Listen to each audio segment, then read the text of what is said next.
So hello everyone, welcome to my mini vlog. আজকের মেনুতে দেখতে পাচ্ছ ভাত, ফ্রায়েড রাইস, চিকেন, চাটনি, কাতলা কালিয়া, ভেজ ডাল, দই, মিষ্টি, পাঁপড় আরও অনেক কিছু আয়োজন করা হয়েছে। এই আয়োজন কেন করা হয়েছে সেটা তো অবশ্যই বলবো। তার আগে চলো তোমাদেরকে একজনের সাথে আলাপ করিয়ে দিই। যাকে দেখছো এটা হচ্ছে আমার একটা মিষ্টি ননদ। তার কিন্তু দুদিন পরে বিয়ে, তার জন্য মা তাকে কিন্তু নেমন্তন্ন করেছে তার আইবুড়ো ভাতের জন্য। আর তার আইবুড়ো ভাতের আয়োজনটা কিন্তু তার দাদা আর বৌদি মিলেই করেছে। তো তার দাদা আর বৌদি মিলে যেটুকু পেরেছে তাকে কিন্তু সাজিয়ে গুছিয়ে খেতে দিয়েছে। তবে আমার ননদের কিন্তু খুব মনটা খারাপ, কারণ তার বিয়েতে আমি থাকতে পারবো না কোনোভাবেই, তাই আমারও মনটা খারাপ।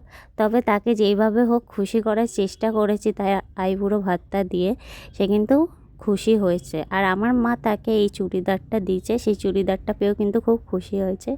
তারপরে অনেক গল্প, অনেক আড্ডা করে আজকের দিনটা আমরা এইভাবেই কাটালাম। তো তোমাদের কেমন লাগলো অবশ্যই জানিও। So that's it.